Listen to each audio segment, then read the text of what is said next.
ચોકડી પાસેની ઘટના સદનસીબે સમગ્ર મામલે મોટી દુર્ઘટના ટળી છે। સુરત તંત્રની બસના મેન્ટેનન્સ કામગીરી સામે સવાલો ઊભા થયા। મુસાફરોને નીચે ઉતારી અન્ય બસમાં મોકલવામાં આવ્યા।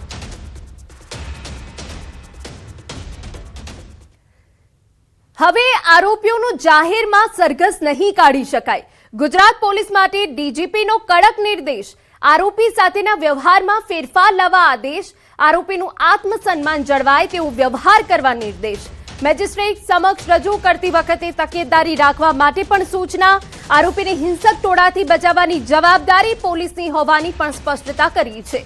જાહેરમાં ઉઠક બેઠક કરાવવા, ઘૂંટણીએ ચલાવવા કે માર મારવા પર પ્રતિબંધ। જાહેરમાં હાથ જોડાવી કે કાન પકડાવી માફી પણ નહીં માંગી શકાય। આરોપીને જાહેરમાં મુર્ગો બનાવવા પર પણ પ્રતિબંધ રહેશે। ડીજીપીએ તમામ પોલીસ કમિશનર અધિક્ષકોને લેખિતમાં જાણ કરી છે। સીઆઈડી, એટીએસ અને એસએમસીને પણ નવા નિર્દેશો અંગે પત્ર લખ્યું છે। पहली बात तो ये तो परिपत्र नहीं, ये जो सूचनाओं है जो माननीय सुप्रीम कोर्टे जो डीके बासुमा 1996 में जो सूचना આપવામાં આવેલી છે અને માનનીય હાઈકોર્ટે જે 2019 માં જે સૂચના આપવામાં આવેલી છે એને જ અમે સર્ક્યુલેટ કર્યું છે। એ સમયાંતરે અમે કરતા હોઈએ છીએ। એ છે એના સિવાય બીજું કોઈ વિશેષ અમલ નથી।